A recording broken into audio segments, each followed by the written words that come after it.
Hello everyone, I'm Forrest McFreelava, and this is Speedplay France and Stellaris number 15. We left off having conquered a stagnant, or a fallen empire, more or less.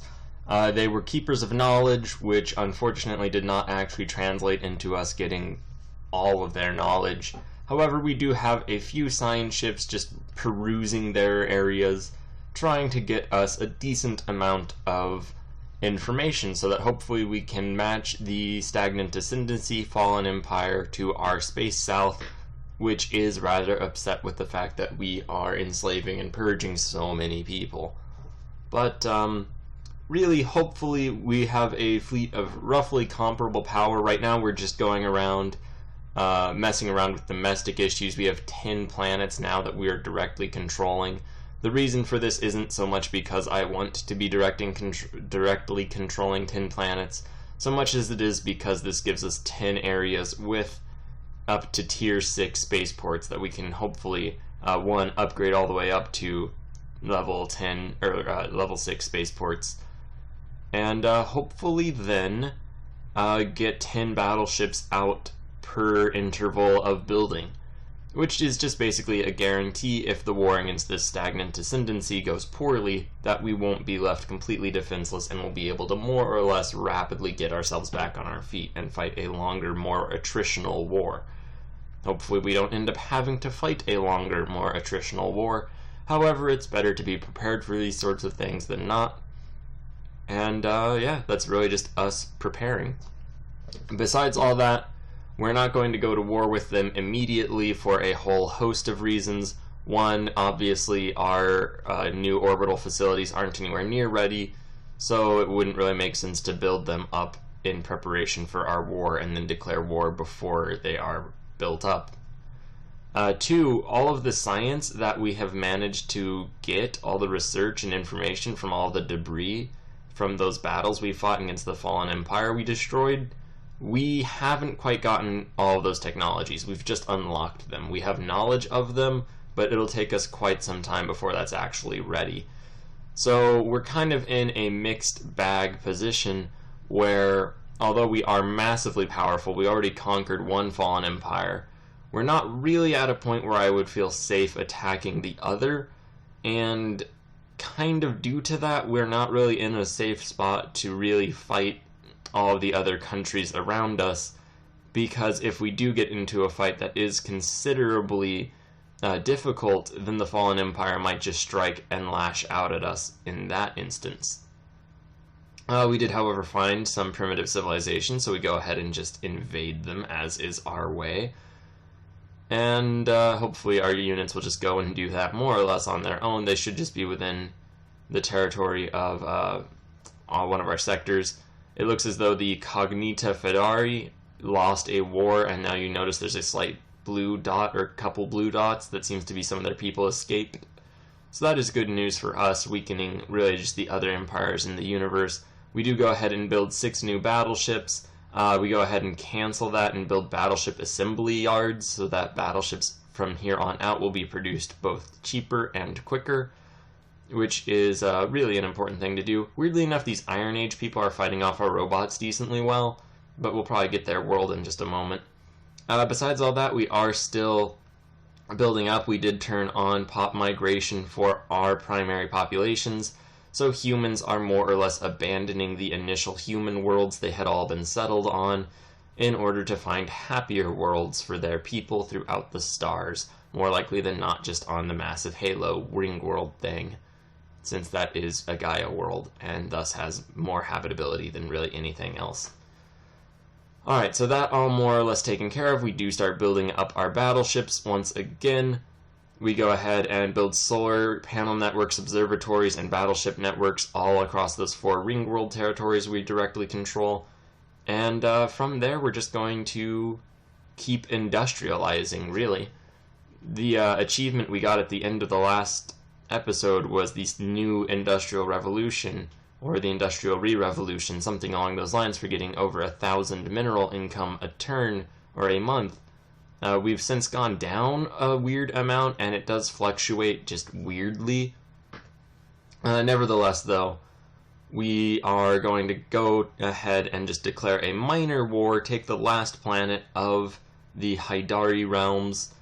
Hopefully it will be something we can do more or less conveniently. We send a fleet of about 8,000 strength over at them, which is more than we've really sent against them in the first place, I would imagine, or roughly of equivalent size, and they're now just a one-planet minor, so it's not as though it's really going to be that risky of a war. Nevertheless, though, we do produce a few more battleships, hopefully enough that we'll be able to launch one or two similar wars, hopefully also land a couple troops on these various planets, and generally just hopefully take over a few more territories before we go to war with this fallen empire, without actually being so weak in the process that they feel as though they can win against us. Meanwhile, the sovereign Haidari realms are no longer sovereign, or Haidari, I suppose, and they managed to surrender before our troops even reached their planet. Which, admittedly, I can understand just from a perspective of if you've lost the war already, you may as well not also lose your homes and sons and daughters and things like that. So that is sensible, as much as I would perhaps... well, I guess it doesn't even matter that we didn't invade them. Our leader, our general, was already skill 5, so we wouldn't really have gained anything. Meanwhile, we subdued another people. We go ahead and change up our scientists a little bit, and we're probably also going to have to rearrange our viceroyalty, since we are now one system over. The other system had actually been within the confines of the previous viceroyalty, but this new one wasn't. We can also go ahead and just add the occasional other system, as our borders have been expanding with the additional territories we've taken. And at this point, we really could just move down to one viceroyalty, probably just one sector, name it like the provinces or something along those lines.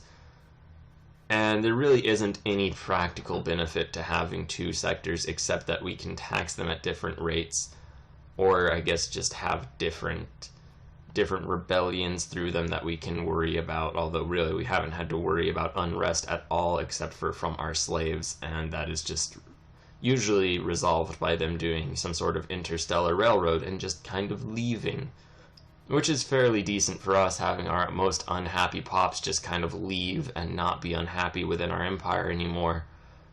We also can go to war against this nation to our space west, the Clickstack Confederacy, and we're going to go ahead and just split our fleet into tons of little groups and send them over to attack.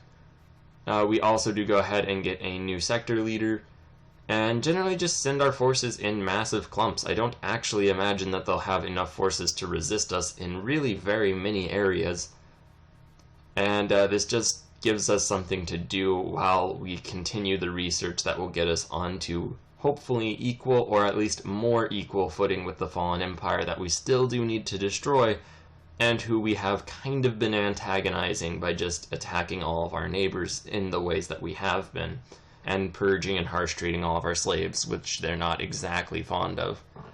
There is also going to be probably a considerable amount of managing planets now. You'll notice tons of humans have moved to the industrial district of the Ring World, so we could probably purge some of the natural alien inhabitants of it, natural probably being in air quotes since it's a ring world.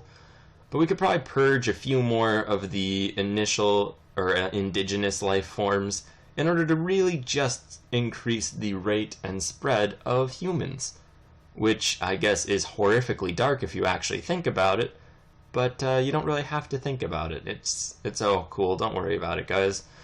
At any rate, though, we construct more battleships because there is actually the one fallen empire that we know of does actually find some deep horror in what we're doing in the sense of purging all of those other peoples.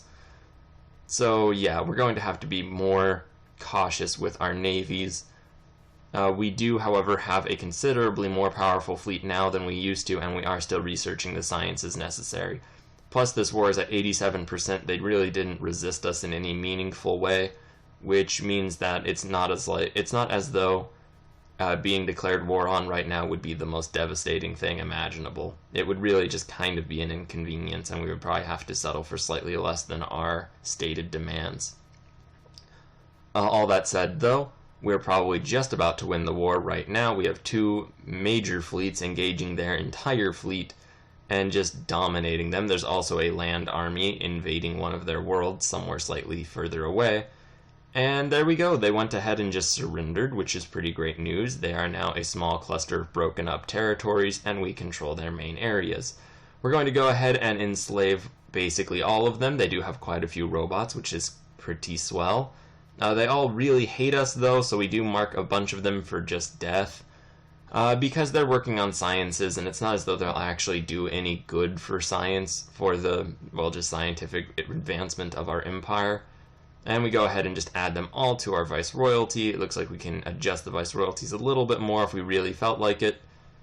Right now, though, we're going to start pulling our fleet back and hopefully upgrading them so that when it does come time to declare war on this fallen empire, stagnant ascendancy, we will be able to do so with a fully upgraded and ready to fight fleet.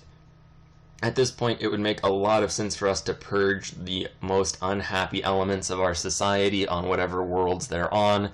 However, that would admittedly, in the short term, weaken the overall power of the state, which means before we can fully rework the integral portions of French society, we have to defeat this now inferior, yet still superior, stagnant ascendancy. We're also now just 14% of the population of our state, which we can resolve by getting our people, who are the second most populous in the universe, either into more areas or getting rid of some of the other pops. Thank you very much for watching. Please like, share, and subscribe. Have a great day.